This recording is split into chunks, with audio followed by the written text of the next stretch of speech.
The thing I hate most about feminism is that it's childish.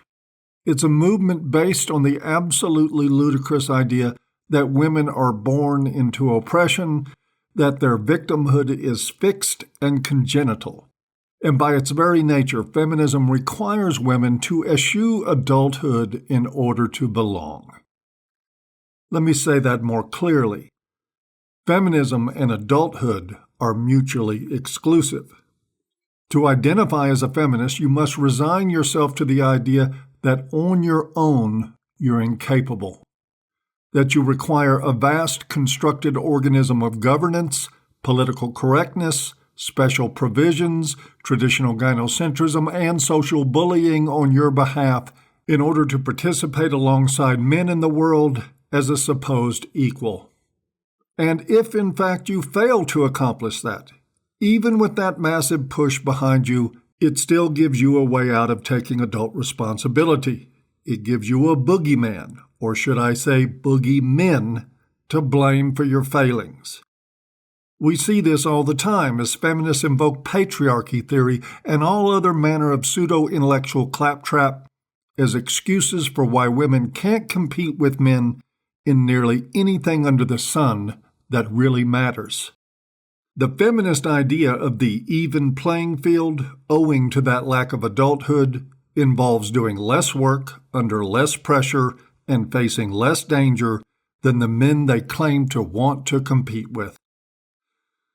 Under that warped and decidedly unequal worldview, we were required to reduce standards on a whole spectrum of things to a level considered failure in men.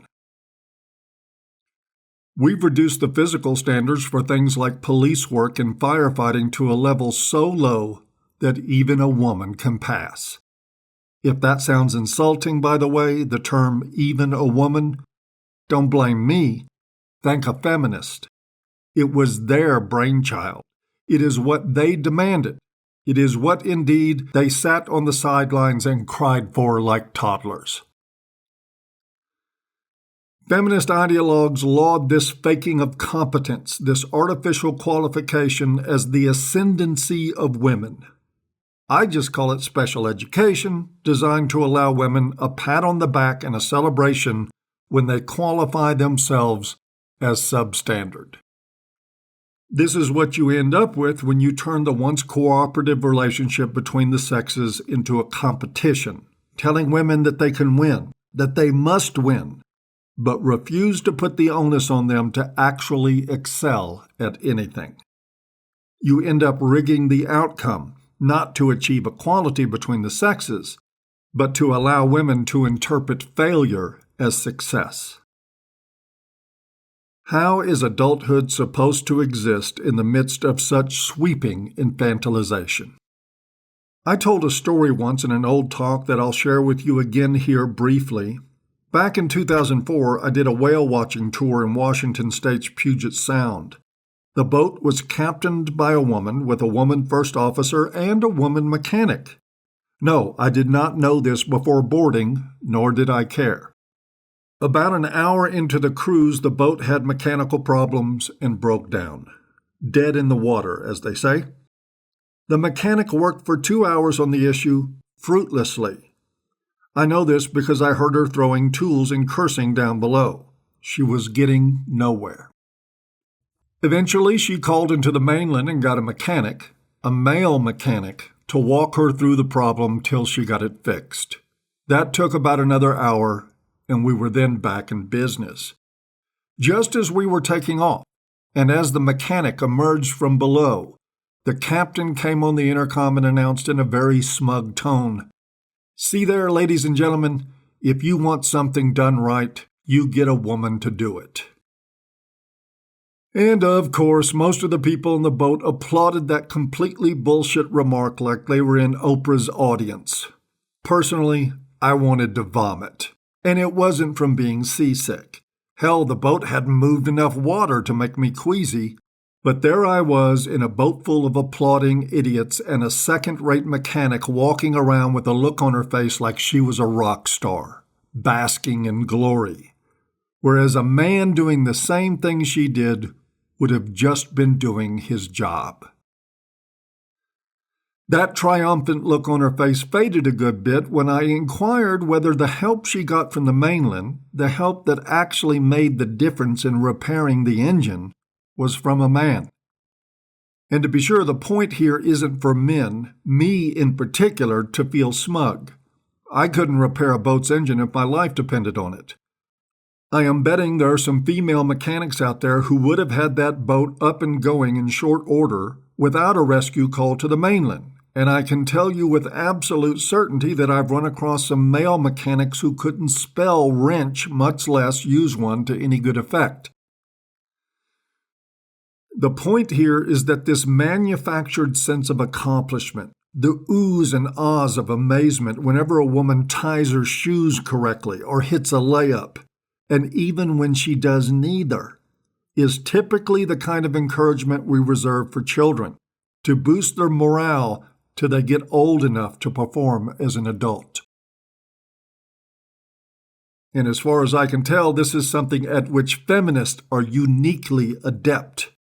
Yelling, "Yeah, you go, girl," to a mechanic who couldn't diagnose or fix a mechanical problem. That's how you alienate an entire class of people from adulthood.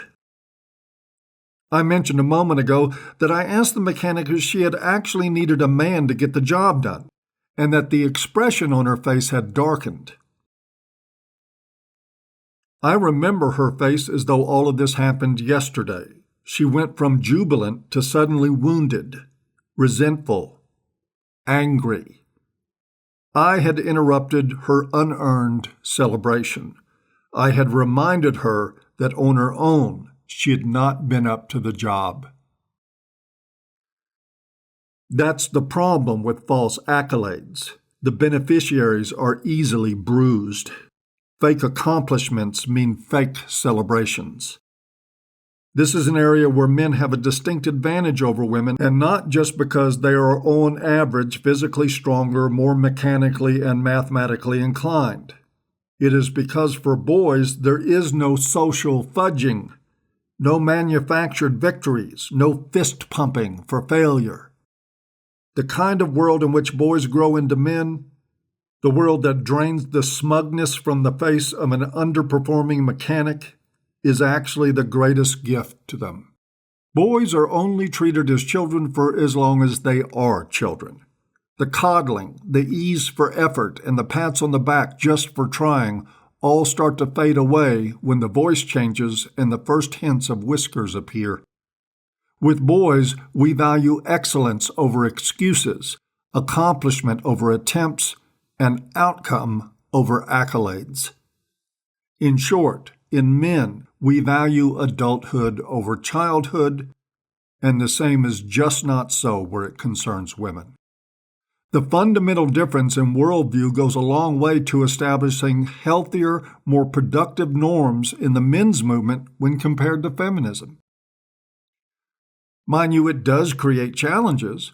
Men are forced to walk the fine line between talking about problems and just whining about them, between pointing at a problem source and playing the victim.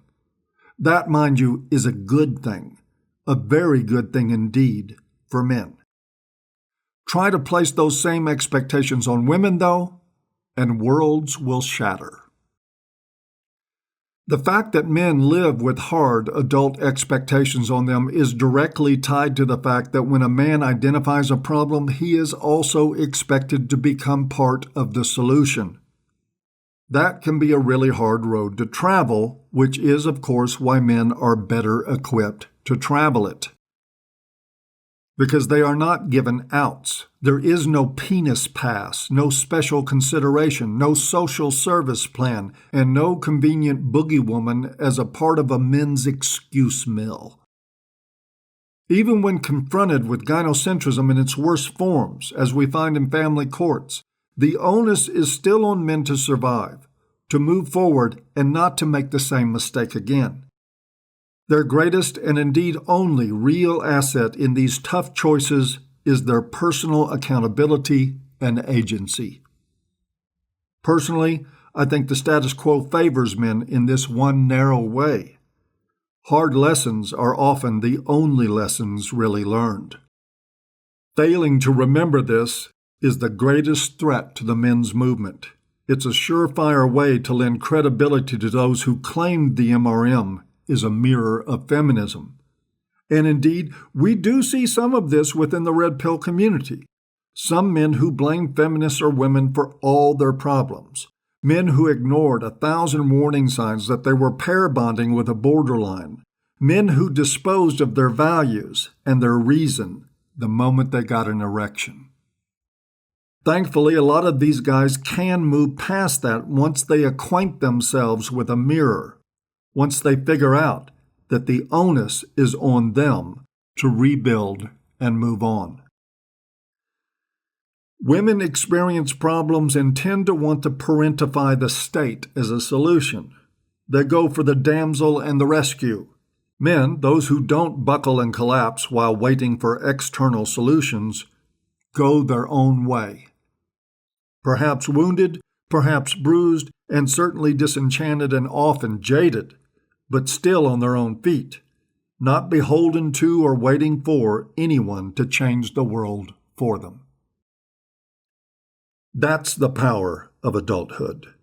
That's the power of personal agency, and that is what is lacking in the women's movement because it is lacking in women's socialization. The men's movement, if we are to avail ourselves to the wisdom of the times, will make sure this is one area in which we do not learn from women. And that is it for this talk today. In closing, I want to point out that I have established an account with Maker Support, a Patreon-like platform dedicated to the principle of free speech and the open exchange of ideas. There is a link below for those interested in supporting my work but who prefer not to sign on to Patreon. As always, folks, I hope you've enjoyed, even if you haven't, and we'll see you next time.